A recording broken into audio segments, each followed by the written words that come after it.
What's going on, everybody? Today I have a special guest for you, Alec the Kid Stowe. This one hits home for me. This is one of my big brothers from my childhood, man. He's a fighter, he's a warrior. He's been his whole life. Let's get started.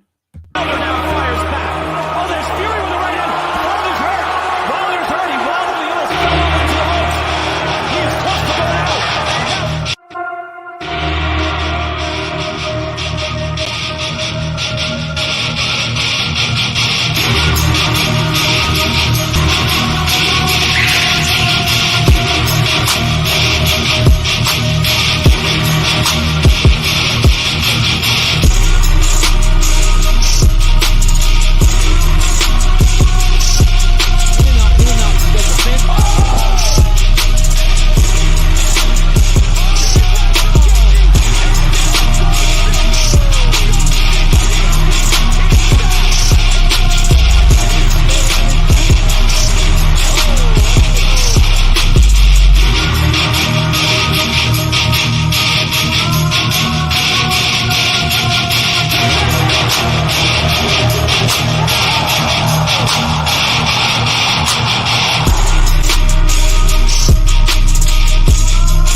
What's going on, man? What's up, man? How you doing, bro? You doing good, bro? Wait, say that one more time. You're breaking up a little bit. Was that the intro right there in the beginning? I was digging the intro. Yeah, that's the intro, bro. Yeah, I'm digging it, bro. Yep, that's the intro. So how's everything going, bro? I know you're about to do a fight. Well, you're about to start fight camp, or you might be in fight camp. When's your next fight? Right now we don't have a fight locked. We don't have an opponent locked in, but we're trying to get. I'm pretty sure it's going to be June 30th. So 8 weeks from now. So I took a week off from my last fight, and I just kind of got back in last week. Did a whole week of training. Took it easy. Just kind of got the body back into doing it. I was in camp back to back for 2 fights before, so I was nonstop training for almost 4 months. So I wanted a few weeks to kind of give it to myself, Yeah, man, you've been training some of the kids at your gym. Is that correct? Like you've been cornering them at sparring competitions and stuff like that for Muay Thai, right? Yeah. So, some younger guys and some of my teammates actually who are still trying to work their way up to get to amateur fighting. They do the point competitions by PMT in Ontario. They do one every couple of weeks just to kind of test themselves, get used to how it feels to get out there and fight in rounds and whatnot. And we had 11 students go, and my coach was by himself, so I went through as a corner to help out because there was times that we had 2 of our students fighting on different mats at the same time, so I had to be out there to help and whatnot. So that was definitely cool. It was a cool experience, learning for me as well, because it's hard to be a coach. Yeah, man. And you're at Ironman, correct? Yes, sir. It's Team Ironman Ultimate Training off of Van Buren and Arlington in Riverside. Nice, man. It's Danny Navarro that runs it, right? Yes, sir. Danny Navarro. His fight name is Ironman. Danny Ironman Navarro. Hence the team name. What kind of inspiration has he had on you through this whole process? Explain the relationship that you have with him that's been so helpful throughout the process of you learning how to actually fight. I feel like one big thing with Danny that he's helped me with is that I've been training with Danny for 6-7 years now, and I would say the first 2-3 years, I would go and train really hard, and then this sport is very unforgiving on the body, so I would go and train hard, and I would get real sore, and I would take a week or 2 off. I'd come back, and I wasn't really making much progress, you know what I mean? And I kind of did that for a while, just getting used to the sport and whatnot, not really taking it seriously, competing, just kind of see if I liked it and whatnot. And after a while of not getting any progress, I kind of went to Danny and I was like, hey, man, what is going on? What am I doing wrong? Because I feel when I'm here, I'm working hard, but then I get these nagging shoulder pains, elbow pains, knee pain, whatever it is, and it makes me want to like, think I need a rest, and then I come back and I'm at square one again, And he kind of explained to me how this sport is very hard on the body, and to get better in this sport, you're gonna have to endure some things and sacrifice some things, and take care of yourself. Rehab's a real thing. Eat right, sleep right, the whole thing. And he really instilled that with me as time went on. After that, keep training hard. Try to work around injuries, not just sit on the side. And I did that for the last 2-3 years now, and I feel like that's what really helped me make levels to like the games and whatnot to get to where I'm at now. I'm competing amateur and whatnot. When you got into like doing Muay Thai and stuff like that, and in the gym it seems so easy to just let it go and let your hands go and trust what you're learning and stuff like that. Explain to me, like, when you actually get into a fight against another opponent from another gym and things get a little bit more serious, is it harder for you to trust yourself and let certain things go, certain things you've been learning in the gym? Or is it like you just, if you see the right opportunity, you just throw it? Or kind of walk me through that process. For me, that's probably one of the biggest things to me right now that I feel like I'm still kind of getting used to that. I've only done, this is now my third bout I just completed. And I feel like sometimes in there, if I would just, my first 2 fights, I did a lot better job of just letting myself go, kind of. Not like, I don't want to say blacking out, but just kind of letting my what I trained and kind of believing in my technique and letting it go off and not think about it so much. I feel like that's kind of the right thing to do. Sometimes I kind of, like my last fight, for example, I overthought it a little bit, and it was very hard to just kind of trust myself for whatever reason. But I do think trusting yourself and living in the moment, train hard, good technique in class, and that's what will come out. For 135 pounds, 145 pounds, I mean, you're pretty lengthy, I would say. Did you find it kind of hard in your last fight to really fight somebody that you had to like control the distance against?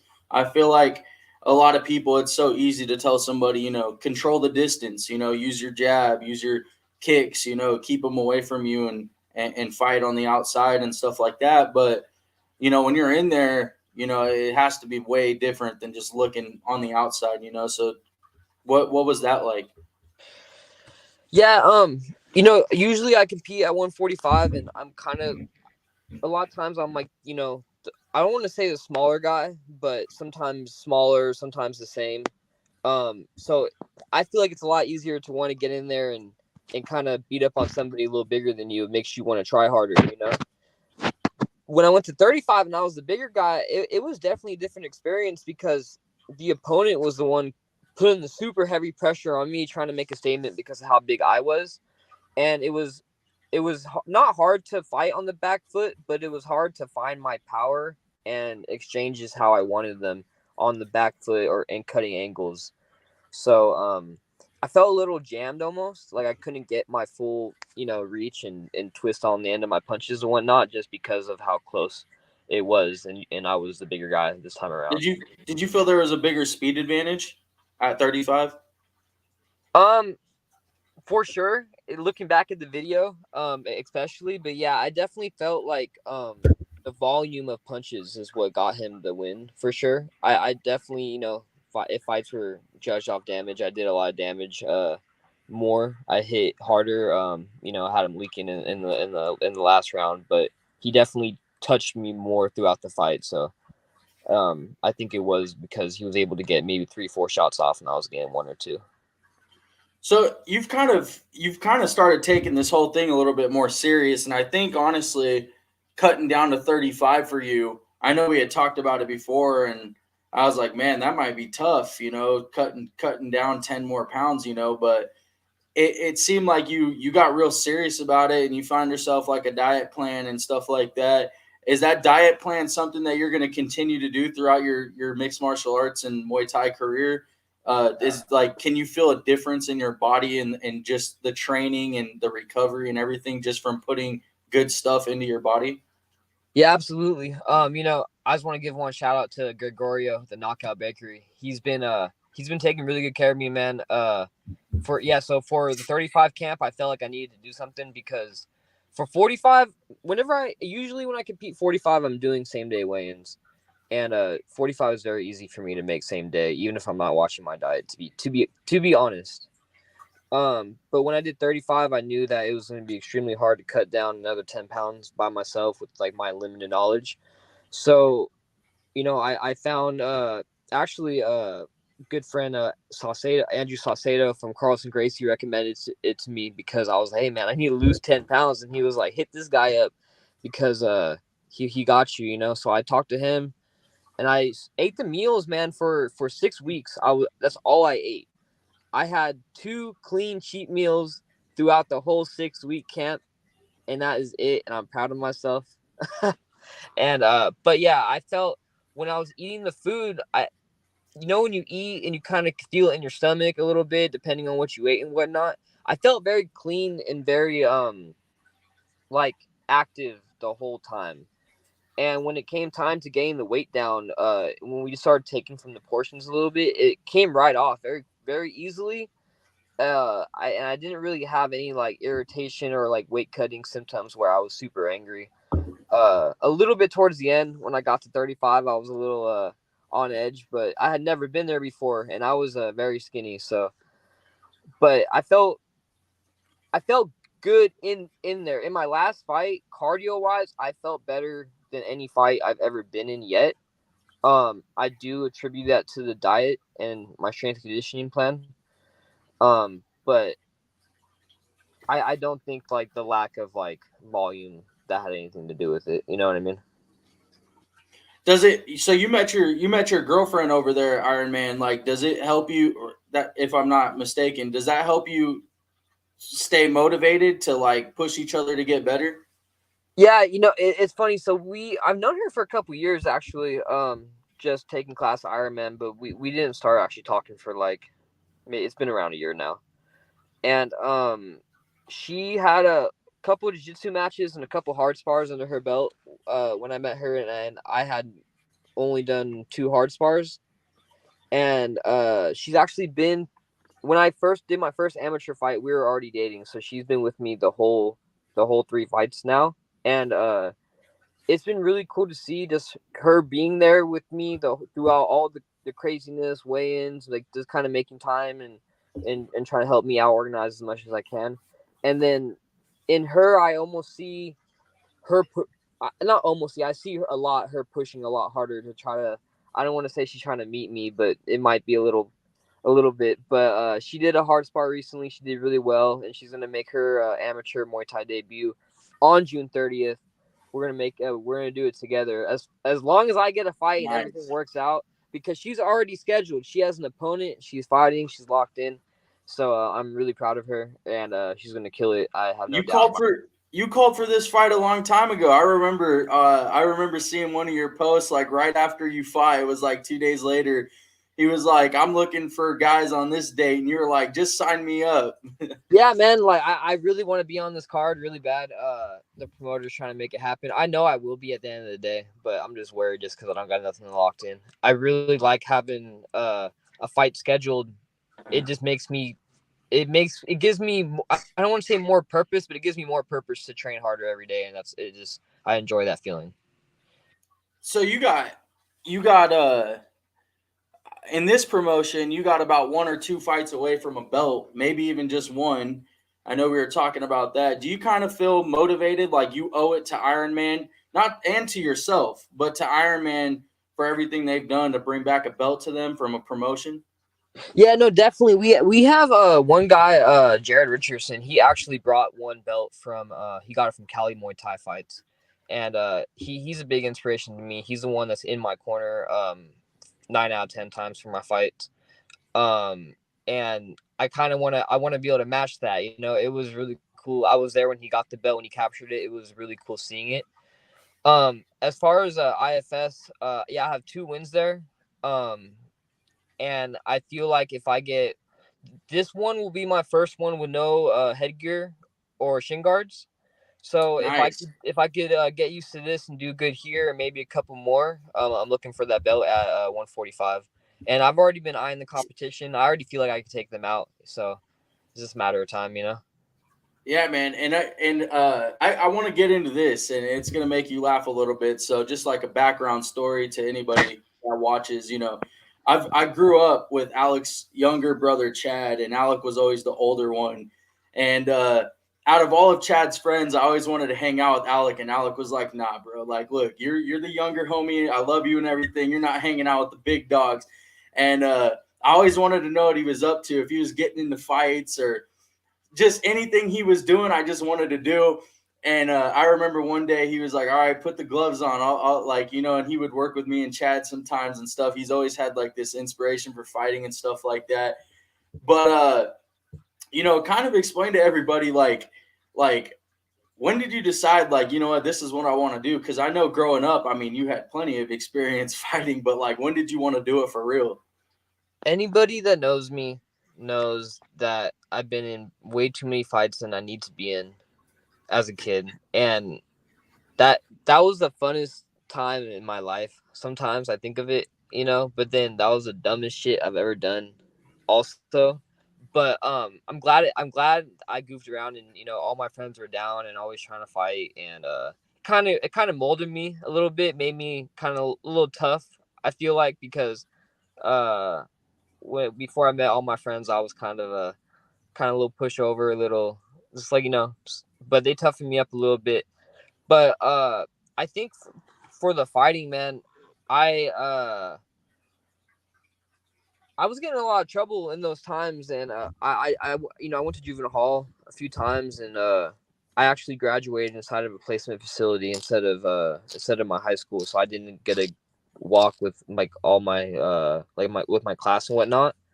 And it kind of bugged me, I feel like, a little more than I would like to believe, you know what I mean? So the placement did me really good. I got out, I got my first job, I was enrolled in college, and like I just didn't really feel like it was me though. I was like, what am I doing? Like, I got a job, I'm in college I was in the I was going to be in the nursing program for RCC. And I was like, what am I doing, bro? Like, I was not I, it is not what I want to do, So I picked up training. I was like, this is what I did as a kid. I was pretty decent at fighting, I was okay. So maybe we could try this out. I played baseball and stuff, but I didn't really like it.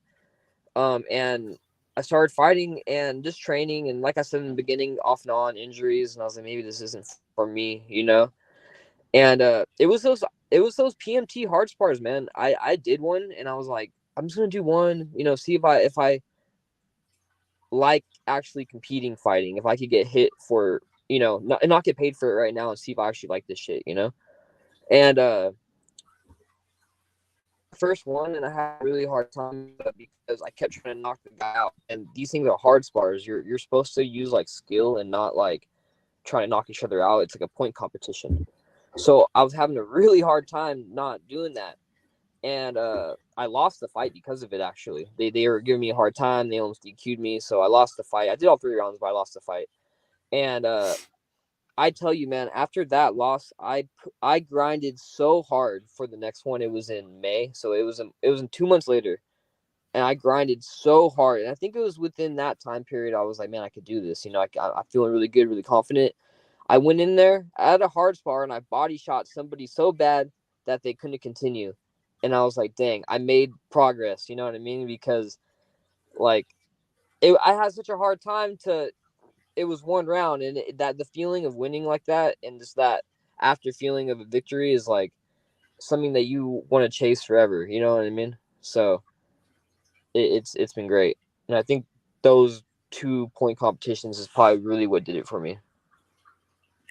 What year was it, and uh, what kind of led to you just sitting down and saying, like, you know what, like, I don't want to be in trouble anymore. Like, I want to fight, but I don't want to do it and get in trouble anymore. Yeah, man, it was definitely back to that juvenile hall. When I got out of the placement facility, and shout out Boys Republic, that's where I went.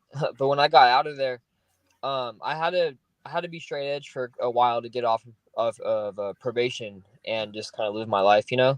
So I did that, and while I was doing that, I kind of stopped hanging out with some of the people I was hanging out with before. Not all of them, but some of them, And I just realized that, man, like, what am I gonna go do? Go fight somebody and go get charged, and then go get charged as an adult? And I'm not a kid anymore. You know what I mean? Like, that could be really bad. What am I gonna do? Go get a DUI? Go do this? Go do that? And I just kind of steered cleared from it. And for a while, it kind of sucked, man. I remember. I don't want to say like a depression, but for a while I was like, man, like I don't got no homies, like I don't got no friends, because I really isolated myself from all that shit I was doing. And when I started training, man, like I realized, damn, dude, I got all the homies right here. These are all the guys that are like doing good. They're not doing drugs. They're not beating the shit out of each other outside. We're beating the shit out of each other in here, and we're doing it for fun, and it's legal, and that's really kept me on a clear path. You know what I mean? I haven't been in trouble, and I haven't been in a cop car, and man, almost 10 years now. So That's what's up, man. That's good to hear. I'll wrap it up with this. Is there any UFC fights or anything that you're looking forward to that are coming up, like that you can think of off the top of your head? yeah, that Volk Yair fight is pretty interesting to me. I like Volk a lot. I think he's gonna smash it. I have a lot of homies going for Yair. Even my girlfriend is probably going for Yair. But It's not gonna happen, bro. nah, but I don't think she believes it either. She's seen that Volk and Islam fight, especially, But I would love to see everybody's face when he just keeps doing it over and over again. So, big Volk fan. If the DP and the Justin Gaethje fight 2 happens, I'm really interested. I would love to watch that. Who wouldn't? That's But gonna be crazy. Those two just stylistically match up too well, man. It has danger written on it. I got Gaethje this time around, man. Yeah, I think Gaethje's made a lot of improvements since the first time they fought. I think Trevor Whitman's got him dialed in, and he looked really good against Fiziev. And I think if that Justin Gaethje shows up for every fight, I don't see why he couldn't compete for a belt. Exactly. Yeah, so I'm waiting for those ones. If that one gets announced. That's what's up, man. Alec, thank you for the time, bro. It is always a pleasure to talk to you, man. I'm happy I actually got to get you on. I should have had you on a lot sooner, but it is what it is. We got to it now, man. Good best of luck in your next fight, man, and hope you kill it. Yes, sir, dude. Hey, man, it's always a pleasure, bro. Call me anytime. I'll be on here anytime. Just let me know. And yeah, bro. So that next one coming up, gonna try to get a little redemption from the one before, and I'm just stoked to get ready for it. Yeah, bro. Hang out backstage. I'll be there in a minute. Yes, sir.